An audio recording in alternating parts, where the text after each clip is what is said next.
Pagkatapos magsalita ni Elder Wang, sinabi ni Prinsipe Lin sa ating bida na hayaan niyang si Elder Wang ay tumayo lang, at siya na nga raw ang aatake ngayon sa kanya. Kasabay nun, sabay dulo naman ito sa ating bida, at wika nito sa kanya na wala nga raw itong kakayahan na makipagsabayan, kaya hindi na nakapagtataka kung bakit minamaliit si Qin Shu ng buong mundo. Bigla na lamang tumahimik ang paligid pero ramdam ang tensyon, magkakatapat silang lahat, tila naghahanda sa isang pagsubok o hamunan. Ngunit binasag ni Qin Shu ang kanilang katahimikan nang biglang nagrereklamo ito na ayaw niya nga raw madumihan ang kanyang kamay sa gagawin niya. Kaya labis na lamang ang pagkainis ng ikapitong prinsipe at si Prinsipe Lin sa sinabi ng ating bida. Buong yabang naman sinabi ng ikapitong prinsipe kay Qin Shu na natatakot lamang si Qin Shu kay Elder Huang dahil baka mapapahiya lamang ito sa kanyang gagawin, sinang-ayunan naman ito ni Prinsipe Lin, at sinabi din ito sa ating bida na hindi nga raw ito makakaalis hanggang hindi siya sumasang-ayon sa kanilang nais. Bigla na lamang tumawa ng napakapangit ang ating bida, dahil sila na mismo ang nagmamakaawang mapahiya sila sa lugar na ito, at dagdag din niya na kung bakit gustong-gusto na mabugbog ng ikapitong prinsipe sa kanya. Napangisi si Qin Shu dahil may naisip itong gawin sa kanila.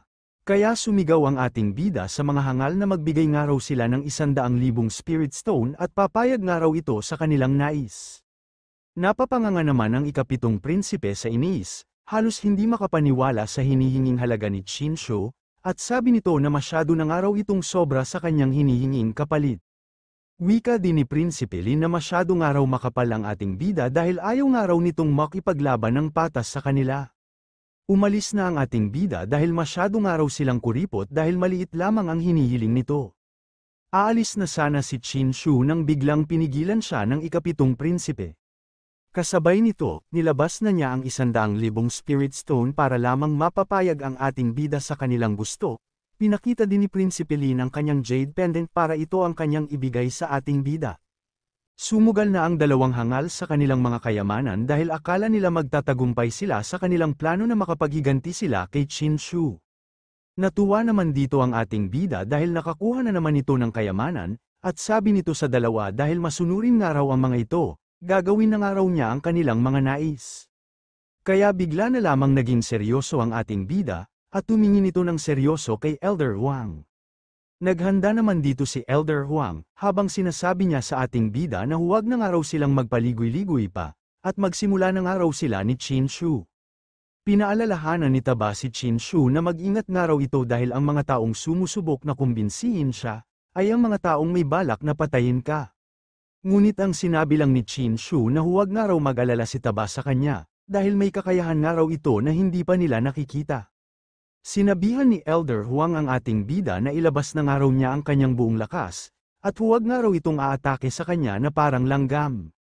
Sinabi ni Qin Shu habang naghahanda na itong umatake sa kanyang kaliwang kamay, at isang nakakasilaw na enerhiya ang namuo, nagliwanag ang buong paligid ng ginintoang apoy, na maghanda na nga raw si Elder Huang at manood sa kanyang gagawin. Binitawan na ni Qin Shu ang kanyang atake patungo kay Elder Huang, at makikita si Elder Huang na nakaporma ng depensa habang isang napakalakas na enerhiyang apoy ni Qin Shu ang paparating sa kanya, at ang apoy at enerhiya ay paikot at parang umuukit sa hangin, malinaw na ito ay isang high-level technique.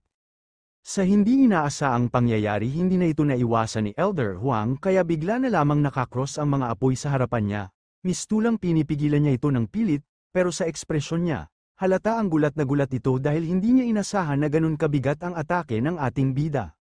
Kaya nakapagdesisyon na si Elder Huang na gamitin na ang kanyang buong lakas, at dahil sa ginawa ni Elder Huang naging kulay berde ang kanyang aura, na senyales na nilabas na niya ang kanyang buong lakas.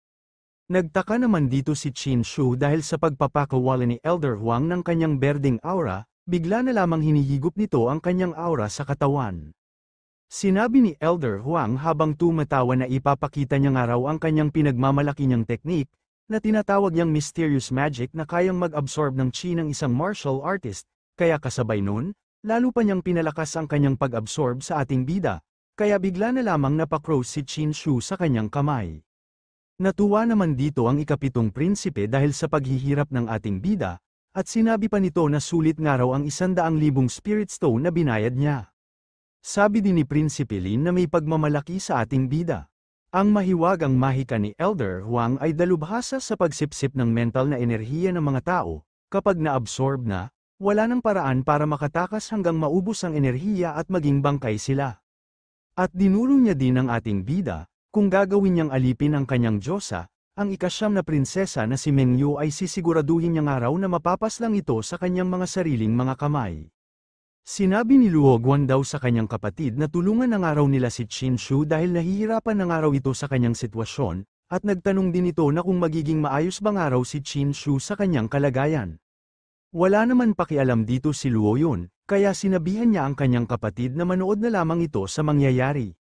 Sinabi ni Luo Guan daw habang ito ay nag-aalala sa kalagayan ng ating bida na bagaman walang talento sa pagsasanay si Qin Shu, siya ay napakamakulit, gayunpaman, hindi siya magiging tanga na patayin ang kanyang sarili niya sa ganito lamang. Sabi ni Luo Yun sa kanyang kapatid na magpapakatotoong araw ito na wala ng pag-asa ang ating bida sa pagkakataong ito, dahil masyadong mababa ang kanyang antas ng cultivation para talunin ang mahiwagang mahika ni Elder Huang. Kaya nagmamakaawa ulit si Luo Guan daw sa kanyang kapatid na iligtas ng araw niya si Qin Shu habang hindi pa huli ang lahat. Ngumiti si Luo Yun sa kanyang kapatid, na hindi niya kailanman ililigtas ang isang tao na ganyan, pero dahil nag-alok ang kanyang kapatid ng tumulong sa kanya, ililigtas niyang araw ito sa pagkakataong ito. Ngunit bigla itong naging seryoso dahil bago niya ito gawin kailangan niyang araw magmakaawa si Qin Shu sa kanya. Natuwa naman dito si Luo Guan daw dahil sa pagpayag ng kanyang kapatid, kaya dali-dali niyang sinigawan ang ating bida na magmakaawa ng araw ito sa kanyang kapatid, at tutulungan kang araw nitong makaligtas sa kanyang sitwasyon. Pinasalamatan ni Qin Shu si Luo Guan daw dahil sa kanyang kabaitan, ngunit huwag nga raw itong mag-alala sa kanya dahil hindi daw siya karapat-dapat na magmakaawa. Nagagalit naman na nagsalita ang ikapitong prinsipe na wala nga raw galang ang ating bida kay Luo Yun kaya oras na nga raw nito para mawala sa mundong ito. Sabi din ni Prinsipe Lin sa ating bida na kahit magmakaawa siya ng tawad, huli na ang lahat. Kapag na-activate na ang misteryosong kapangyarihan ni Elder Huang, hindi ito mapipigilan hanggang sa maubos ang lakas ng taong iyon. Kaya inutusan pa niya si Elder Huang, dagdagan niya pa ang pagsipsip at ubusin ng araw niya ang spiritual na enerhiya ni Qin Shu.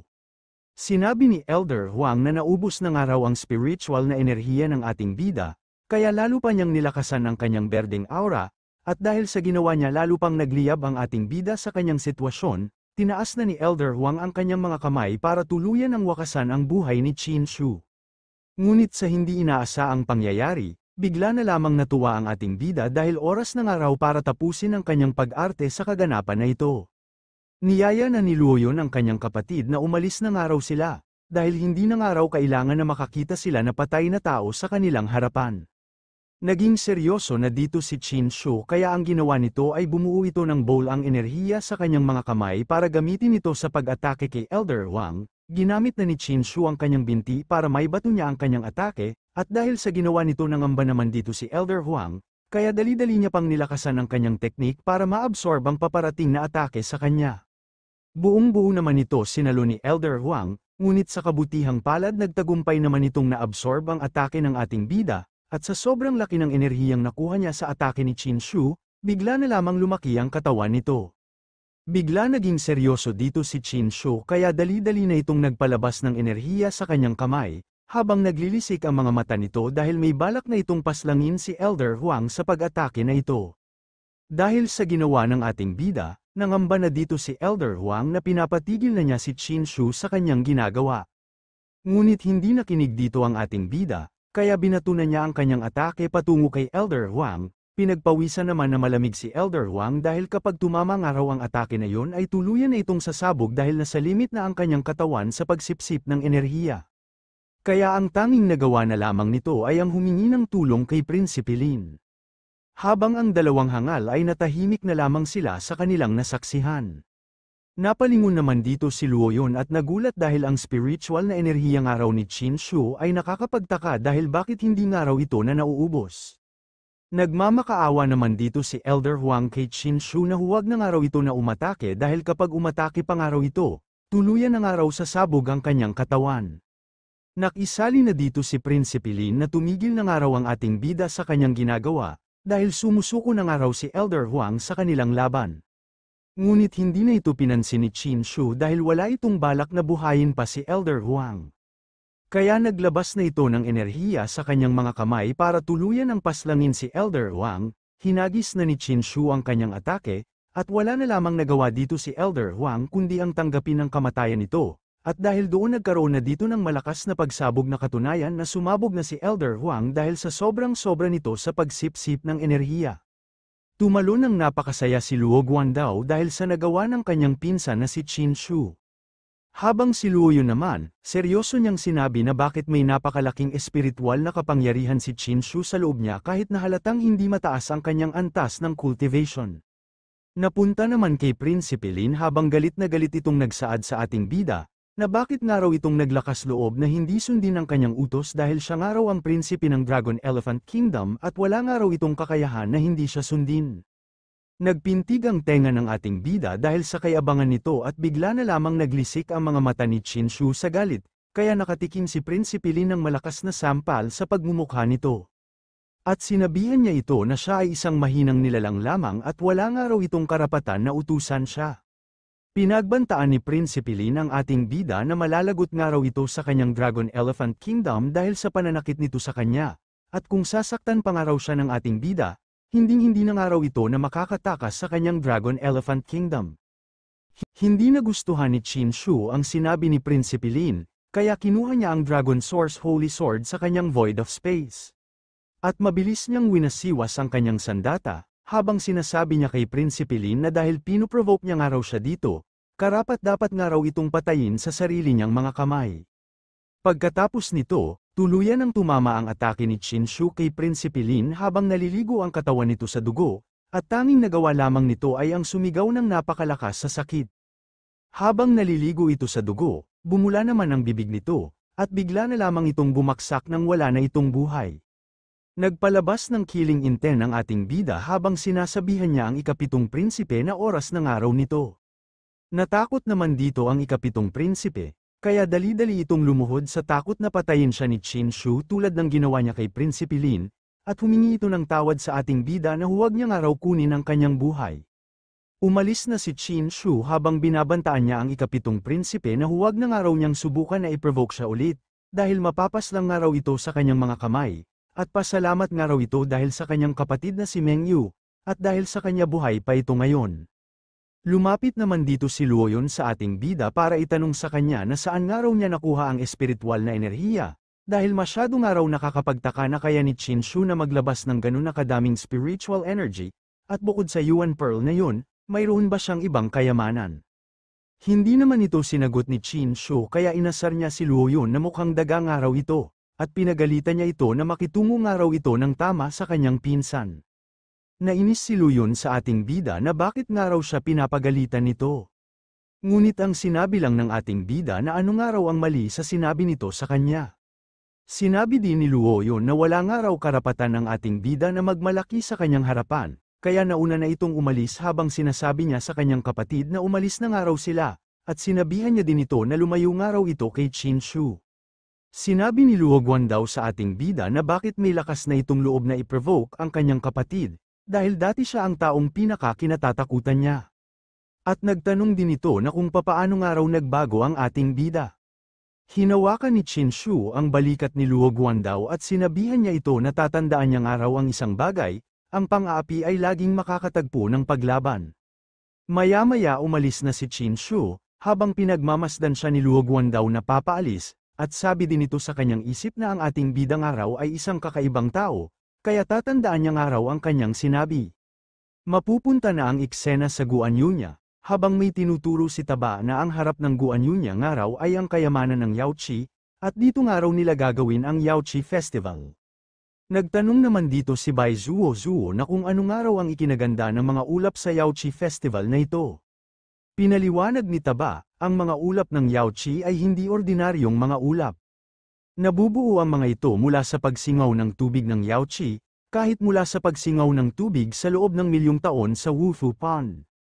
Ang mga ulap na ito ay unti-unting nagiging mas siksik, napakabagal ng pagbuo. Ang mga ulap dito ay hindi lamang naglalaman ng mataas na antas ng espiritual na enerhiya kundi pati na rin ang mga dakilang prinsipyo, ayon sa alamat, Minsang pinanood ng makalangit na emperador ng ulap ang mga ulap dito, at sinasabing ito ay lubos na nakakatulong sa landas tungo sa pagiging emperador. Pagkatapos nito, masayang sinabi ni Taba na nandito na nga raw sila sa mismong Yaochi Festival. Kaya tumingin ng seryoso ang ating bida sa lokasyon ni Yu-er. Sabi ng mga tao habang pinagmamasdan nila ang Holy Sun at si Yu-er. Ang Qilin Sage ay napakalakas, at ang Yaochi Fairy ay elegante at maganda rin. Ang dalawang ito ay talagang itinadhana para sa isa't isa.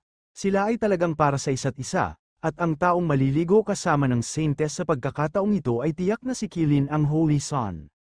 Sinabi pa nila na may 3 anak ng demigod ang Yuhua sect sa pagkakataong ito, at nariyan din ang mga tao mula sa Dragon Elephant at Moonwheel Divine Dynasties. Pinaliwanag din ng isang lalaki na kung gaano kalakas ang Holy Sun na si Qilin, ang mga anak ng Diyos ng Qilin Divine Clan sa henerasyong ito ay mas makapangyarihan kaysa sa mga nauna. Sinasabing maihahambing pa sila sa mga anak ng Ancestral Dragon Abyss, isang napakalakas na lahi. Bagaman may 3 anak ng Diyos ang Yuhua sect sa pagkakataong ito, alam ng lahat na hindi ang pinakamalalakas sa kanila ang narito ngayon. At tungkol naman sa 18 anak ng demigod na kasama sa laban na ito, hindi na siya kailangang pag-aksayahan ng pansin. Nagtanong si Qilin kay Yu-er kung ano ang opinyon niya sa mga naririnig nilang komentaryo mula sa ibang sekta, mga puna na tila minamaliit ang 18 anak ng demigod na si Qin Shu. Ngunit sa pananaw ni Yu-er, mali ang mga sinasabi ng iba. Hindi siya sang-ayon na walang halaga ang 18 anak ng demigod. Para sa kanya, may nakikita siyang hindi nakikita ng karamihan. Sinabi din ni Qilin na may pagmamayabang na wala nga raw itong pakialam sa 18 anak ng demigod. Sa kanyang mga mata, hindi ito karapat-dapat pag-usapan, hindi siya nag-aalala sa sinasabi ng iba, at tila binabaliwala ang lahat ng ingay tungkol sa anak ng Diyos na ito. Ang talagang mahalaga sa kanya ay ang kumakalat na tsismis tungkol sa kanya at kay Holy Maiden, isang perpektong magkapareha raw sila, itinadhana sila para sa isa't isa, at sa pagkakataong ito, siya lang ang karapat-dapat na makasama at maligo kasama si Yu-er. Sinabihan naman ni Yu-er si Qilin na huwag nga raw itong magbiro sa kanyang pinagsasabi. Ngunit wala naman pakialam dito si Qilin kaya nilapit ni Qilin ang pagmumukha niya kay Yu-er. Ngunit sa hindi inaasaang pangyayari, bigla na lamang nagpakita ang ating bida at pinigilan niya si Qilin sa ginagawa niya sa kanyang minamahal.